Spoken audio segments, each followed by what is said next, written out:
Assalamualaikum warahmatullahi wabarakatuh. Kami dari kelompok 1 ingin mempresentasikan hasil kerja kelompok kami yang berjudul Kombinasi Bisnis. Nama saya Sony Haryadi. Nama saya Rama Amdanir. Nama saya Emre Karifasa. Oke, pembacaan materi pertama akan dilakukan oleh Arya.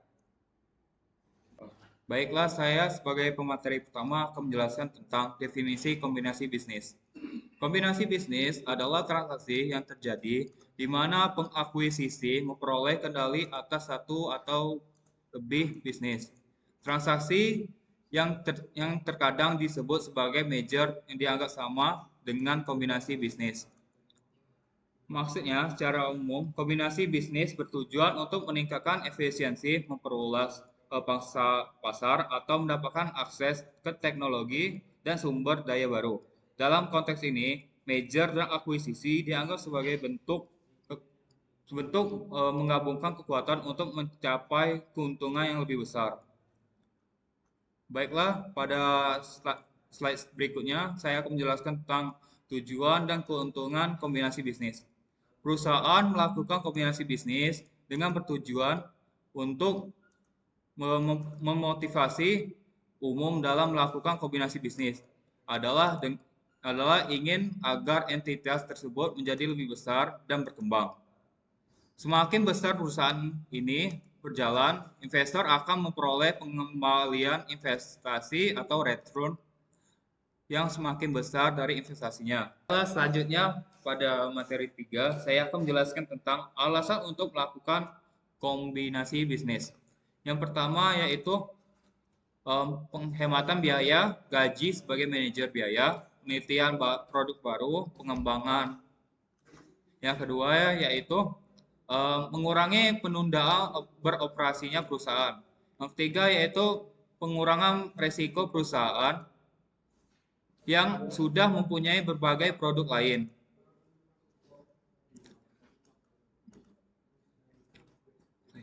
Lebih kecil resikonya dibandingkan dengan mengembangkan dan membesarkan produk baru. Yang keempat yaitu menghindari pengambilan oleh perusahaan lainnya. Yang kelima yaitu memperoleh aset tidak berwujud, hak paten, hak pengembangan, database pelanggan. Yang keenam yaitu alasan lain kebanggaan tersendiri ketika berhasil mengakuisisi perusahaan-perusahaan lainnya. Maksudnya yaitu pertama penghematan biaya. Maksudnya di sini ketika dua perusahaan bergabung, mereka dapat mengurangi biaya operasional. Misalnya contohnya dengan menggabungkan dua tim manajerial, mereka bisa mengurangi jumlah manajer yang diperlukan yang mengarah pada penghematan gaji. Selain itu, biaya penelitian dan pengembangan produk baru dan dapat dibagi antara dua perusahaan, mengurangi beban masing-masing perusahaan tersebut. Yang kedua, maksudnya di sini mengurangi penundaan beroperasi. Kombinasi dapat mempercepat proses operasional. Misalnya, jika satu perusahaan sudah memiliki investor dan seluruh distribusi yang mapan, perusahaan lain yang bergabung dapat segera memanfaatkan sumber daya ini untuk mempercepat peluncuran produk atau layanan baru. Yang tiga, maksudnya di sini mengurangi risikonya. Perusahaan yang sudah memiliki berbagai produk dan pasar yang mapan cenderung memiliki risiko yang lebih rendah dibandingkan yang mencoba mengembangkan dan memasarkan produk baru dari nol. Dan dengan bergabungnya perusahaan tersebut dapat memanfaatkan kekuatan dan pengalaman masing-masing sehingga mengurangi resiko kegagalannya.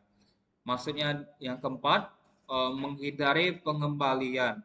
Kombinasi bisnis dapat menjadi strategi defensif dengan mengakuisisi atau bergabung dengan perusahaan lain sebagai perusahaan dapat memperkuat posisinya di pasar dan mengurangi kemungkinan menjadi target akuisisi oleh pesaing. Yang kelima yaitu memperoleh aset tidak berwujud. Aset tidak berwujud seperti hak paten, merek dagang, dan database pelanggan adalah penilaian penting dalam bisnis.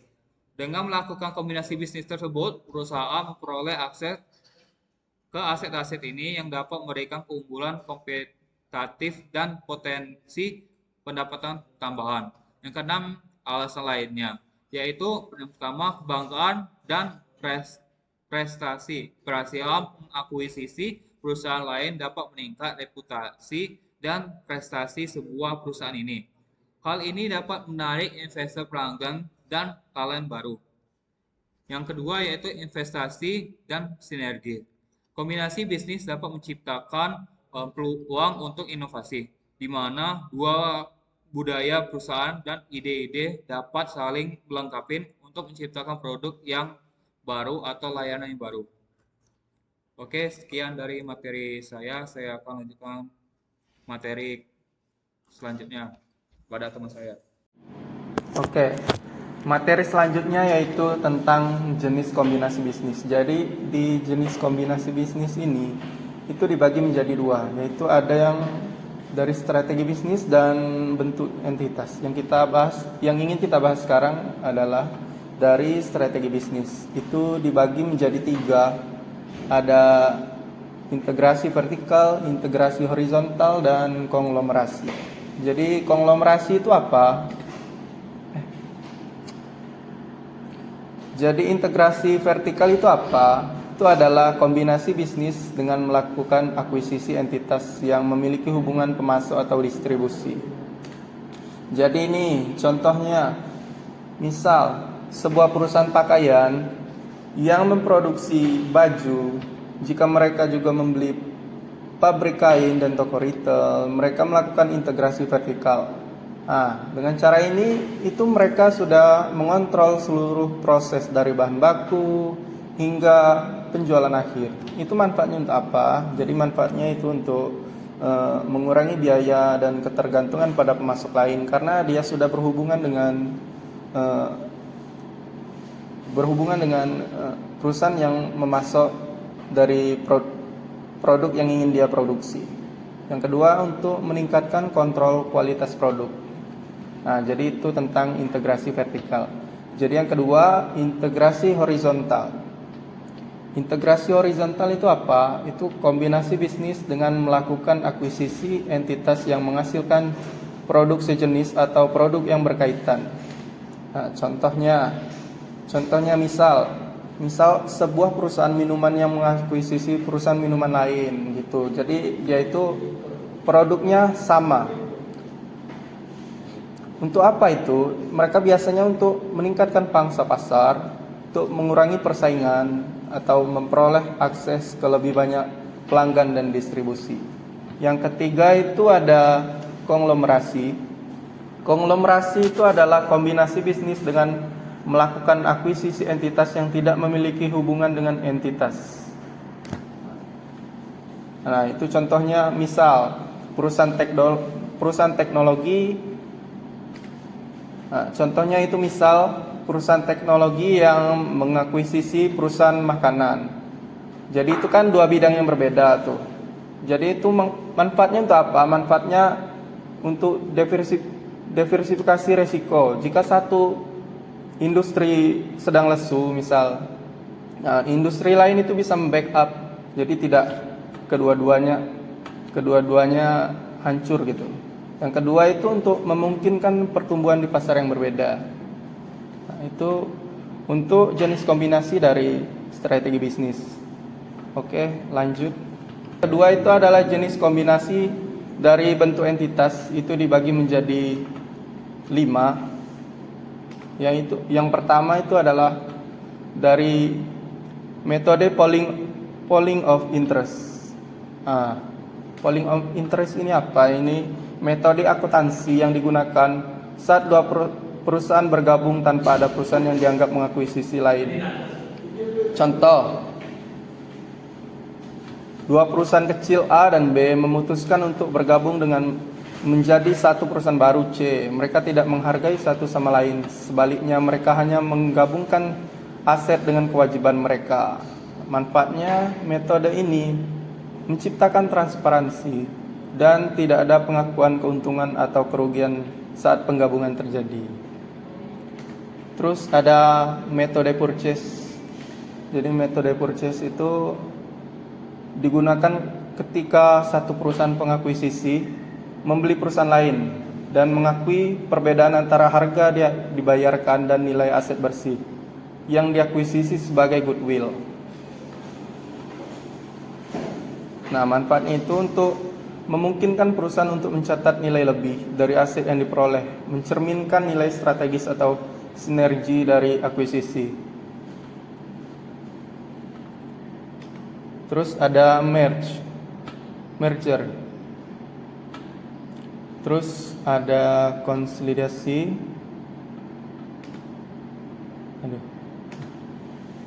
Terus ada merger. Tadi merger sepertinya sudah dijelaskan. Jadi kita langsung saja ke konsolidasi. Konsolidasi itu apa? Itu mirip dengan merger, tetapi lebih menekankan pada penciptaan perusahaan baru. Dalam konsolidasi, kedua perusahaan yang ada sepenuhnya dibubarkan dan membentuk entitas baru.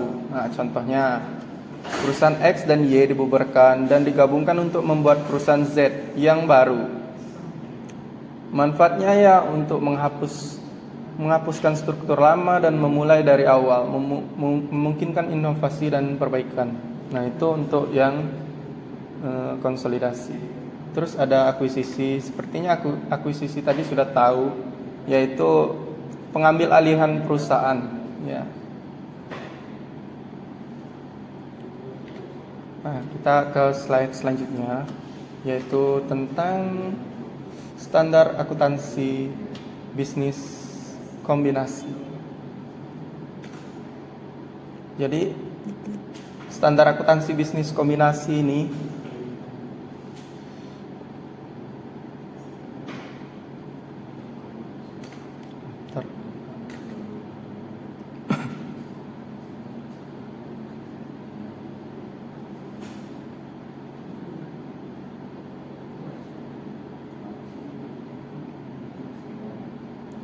selanjutnya adalah tentang standar akuntansi bisnis kombinasi. Jadi di standar bisnis kombinasi di perkembangan itu juga diatur dalam PSAK 22 ya, tentang kombinasi bisnis, juga tentang kombinasi bisnis yang mengalami penyesuaian. Nah, jadi di sini kita bisa melihat pentingnya standar akuntansi di dalam menciptakan kejelasan dan kepercayaan dalam laporan keuangan perusahaan yang melakukan kombinasi bisnis. Nah, ini bukan hanya tentang angka, tetapi juga tentang bagaimana perusahaan berkomunikasi dengan investor dan pemangku kepentingan tentang langkah strategi mereka. Nah, itu tentang standar akuntansi bisnis komunikasi. Nah, itu tentang standar akuntansi bisnis kombinasi. Oke. Materi selanjutnya akan dibawakan oleh teman saya. Baiklah, saya akan lanjutkan materi selanjutnya, yaitu tentang kombinasi bisnis dan pengendalian. Pengendalian awalnya dijelaskan dalam PSAK 2022, penyesuaian dari 2014, sebagai kekuasaan untuk mengatur keuangan dan operasi entitas yang diakuisisi. Kemudian bisnis, dalam transaksi kombinasi bisnis harus dipastikan bahwa transaksi tersebut merupakan pembelian sebuah bisnis, bukan pembelian aset perusahaan secara terpisah. Jadi, maksudnya di sini, bisnis dan pengendalian memiliki hubungan yang erat dan saling mendukung. Dengan pengendalian yang efektif, perusahaan dapat memaksimalkan manfaat dari kombinasi bisnis, mengelola risiko, dan memastikan integrasi yang sukses. Ini bukan hanya tentang bergabung, tetapi juga tentang bagaimana cara menjalankan bisnis baru tersebut dengan baik. Untuk selanjutnya yaitu tentang kombinasi bisnis, identifikasi kombinasi bisnis dan pengendalian. Dalam melakukan pencatatan transaksi kombinasi bisnis, PSAK 2022 mengharuskan menggunakan metode akuisisi. Akuisisi disyaratkan dilakukan dengan hal-hal berikut. Yang pertama yaitu mengidentifikasi pihak pengakuisisi. Yang kedua, ada menentukan tanggal akuisisi. Yang ketiga, ada mengakui dan mengukur aset teridentifikasi yang diperoleh, liabilitas yang diambil alih.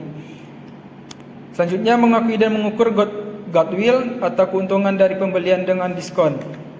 Nah, dari beberapa penjelasan tersebut, yang pertama kan ada mengidentifikasi pihak pengakuisisi. Nah, maksudnya yaitu menentukan perusahaan mana yang mengambil alih dan menjadi pihak utama dalam transaksi. Kemudian tadi menentukan tanggal akuisisi. Maksudnya yaitu menetapkan kapan transaksi akuisisi berlangsung. Yang penting untuk pencatatan dan penilaian. Nah, selanjutnya yaitu tentang mengakui dan mengukur aset dan liabilitas. Artinya, mencatat semua aset yang diperoleh dan liabilitas yang diambil alih dari perusahaan yang dia akuisisi, serta mengevaluasi nilai pasar mereka. Yang keempat tadi, mengakui dan mengukur goodwill atau keuntungan dari pembelian dengan diskon. Goodwill yaitu nilai lebih yang dibayar oleh pengakuisisi di atas nilai aset bersih yang diperoleh. Dan keuntungan pembelian dengan diskon, jika total ini aset yang diperoleh lebih besar dari harga yang dibayarkan, selisihnya diakui sebagai keuntungan. Selanjutnya yaitu tentang akuntansi kombinasi bisnis. Akuntansi kombinasi bisnis ada beberapa, yaitu yang pertama, pengakuan dan pengukuran aset dan liabilitas. Yang kedua, ada biaya transaksi. Yang ketiga yaitu ada imbalan yang dialihkan. Yang keempat ada pencatatan transaksi kombinasi bisnis. Yang kelima ada pembelian diskon. Yang keenam akuisisi bertahap. Dan yang ketujuh yaitu kombinasi bisnis tanpa pengambil alihan imbalan. Pengakuan aset dan pengukuran aset dan liabilitas, yaitu maksudnya saat perusahaan mengakui entitas lain, mereka harus mengidentifikasi dan mengukur semua aset yang diperoleh dan liabilitas yang diambil alih. Biaya transaksi maksudnya semua biaya yang terkait dengan akuisisi seperti biaya hukum, due diligence, dan biaya konsultasi. Yang ketiga yaitu imbalan yang dialihkan, goodwill. Goodwill itu jika total biaya akuisisi lebih besar dari nilai bersih aset yang diperoleh, selisih ini diakui sebagai goodwill, mencerminkan nilai tambahan dan dari akuisisi. Yang keempat, pencatatan transaksi kombinasi bisnis. Semua langkah di atas harus dicatat dengan akurat dalam laporan keuangan untuk memberikan gambaran yang jelas tentang dampak akuisisi. Yang kelima, ada pembelian diskon. Jika total nilai aset yang diperoleh lebih besar dari harga akuisisi, selisihnya dicatat sebagai keuntungan.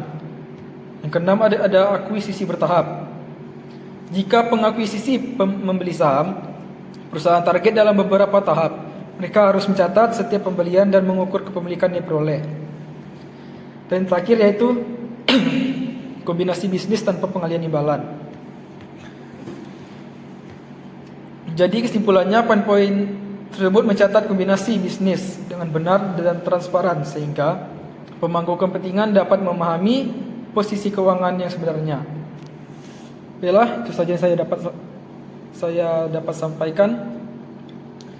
Baiklah, itulah presentasi dari kelompok kami kelompok 1 tentang materi tentang kombinasi dan bisnis. Apabila ada salah, kami mohon maaf.